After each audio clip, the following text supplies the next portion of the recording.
Hello, good day mga boss. Welcome uli sa ating channel. Ito na naman ang inyong kuya para magbahagi na naman ng panibagong kaalaman. Ang pag-aaralan po natin this time sa video nating ito ay ang tinanong na ni Boss Rosel, no? Isa pong viewer natin sa YouTube na kung paano raw po gumawa ng project sa construction at saka paano raw pong pabilisin. Yan po yung tatalakayin natin sa bidyong ito. Bali si Boss Rosel po yung nagtanong sa atin isa pong construction na foreman, no. Bali nanghihingi po siya ng idea sa inyong kuya kung paano raw pong gumawa ng project at saka paano raw pong pabilisin. Kaya ito po yung idea na ibibigay ko sa viewer natin. Importante po na panoorin nyo rin itong bidyong ito kasi kung magpapagawa po kayo ng bahay o gusali, mas maganda po kung meron kayong idea dito sa video natin kung paano pabilisin ang project, no? So ibig sabihin na kaya po palang pabilisin ng foreman o ni engineer yung project na hindi po nanganganib ang quality ng inyong bahay at gusali. Step by step po nating paliliwanag sa bidyong ito sa pinakamadaling paraan. Sana po panoorin nyo magmula sa umpisa hanggang sa dulo. May matututunan po kayo sa video nating ito. Ang una po nating tatalakayin sa video nating ito, kagaya po ng tinanong ni Boss Rosel, kung paano raw po gumawa ng schedule ng project at pabilisin. Unahin po natin kung paano gumawa ng schedule, bigyan ko po kayo ng idea. Pag may project po tayo, kailangan po i-identify po natin, alamin po natin kung ano yung mga gawain or activities. Bali yan po yung una nating gagawin. Kagaya ni Boss Rosel, nasa construction siya, construction foreman siya, kailangan na dun sa project, kung ano man yung project na yan, kung bahay man yan, gusali, ililista niya lahat, yung gawain or activity. Halimbawa ng activity o gawain na ililista yung site preparation, yung excavation, yung paghuhukay. Siyempre, pag gagawa tayo ng bahay, kung bahay ang gagawin natin, maghuhukay tayo, yung fabrication ng bakal, ng rebars, papabricate tayo, magi-install tayo ng bakal. Pag na-fabricate na natin, gagawa tayo ng forma at saka scaffolding, magko-konkreto tayo at iba pa. So dapat nating ilista lahat ng activity magmula sa umpisa hanggang sa dulo ng project natin, kung ano man yung project niyan. Yung unang hakbang na gagawin natin para makagawa tayo ng project. Kaya lang hindi pa po tayo nagtatapos sa paglista ng mga gawain or activity. Pupunta po tayo sa susunod na step. Kaya lang mga boss, bago pala tayo pumunta sa susunod na step natin, sana po pakipindot lang po muna pala yung like sa mga hindi pa po nagsasubscribe sa channel natin, na pakipindot lang po yung subscribe, notification bell. Kung may time po kayo, pakishare yung video.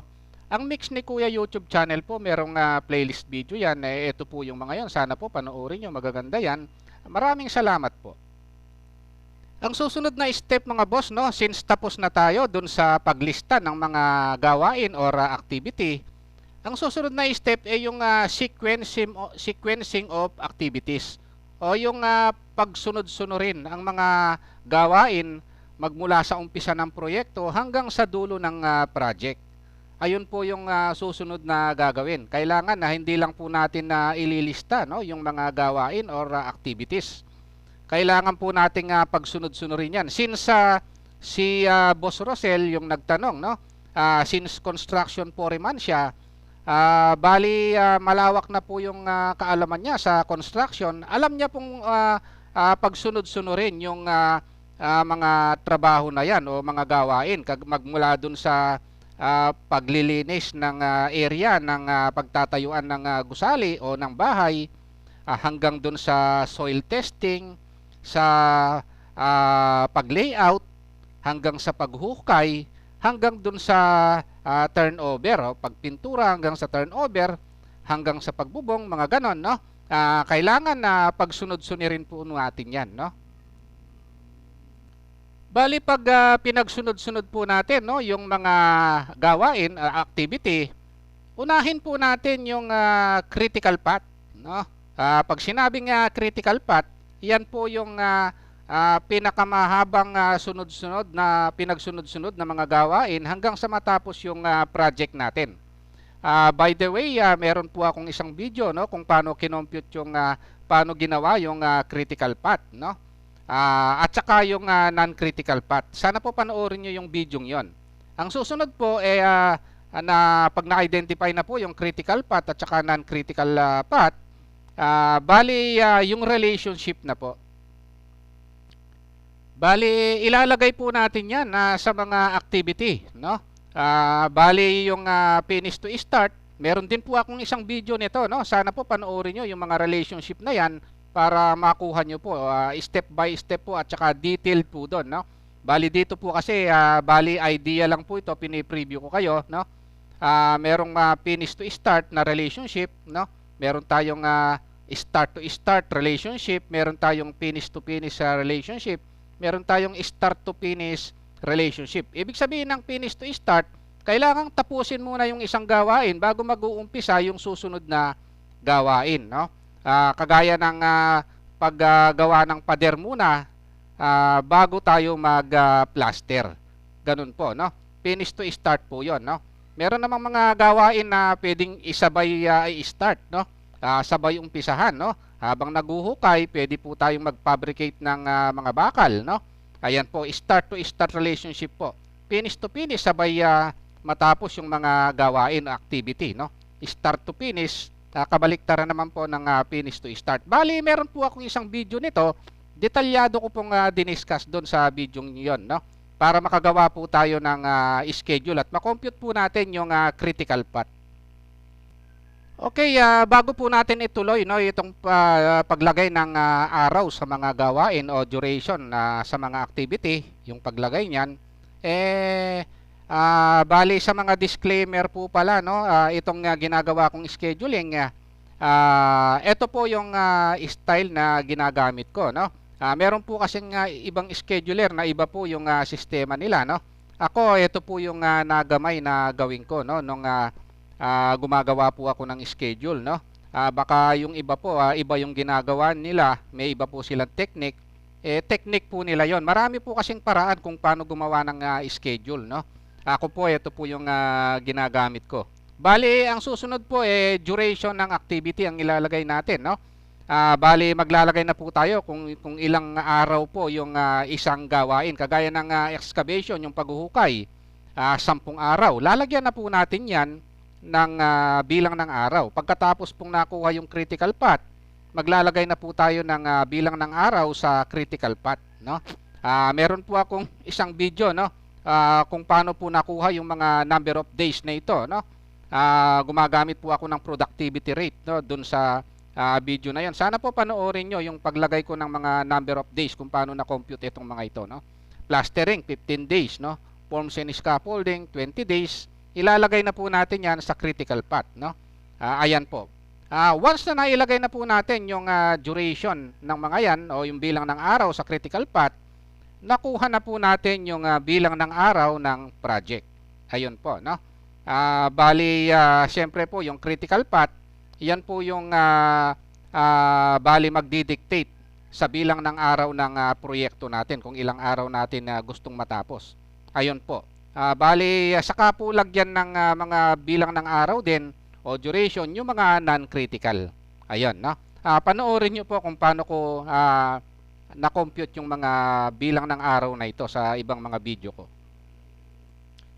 Once na na-compute na natin yung critical path, no? Mga boss, ito yung critical path, no? Yung may pula na ito na mga activity, no? Ibig sabihin, itong mahabang ito hanggang dito, mga pulang activity ito yung critical path. Ito naman yung non-critical, no? Meron akong isang video na kinompute ko ito. Sana po panoorin nyo yung precedence diagram method na video, no? Bali, para mabawasan natin o madagdagan, no, yung bilang ng araw ng proyekto natin, kung babawasan natin, no? Bali, ang babawasan po natin ng bilang ng araw, ito pong critical path. Ito, no? Halimbawa, ito 100 days itong critical path. Halimbawa lang po kung bibilangin kasi itong anong ito, hindi po 100 ito, no?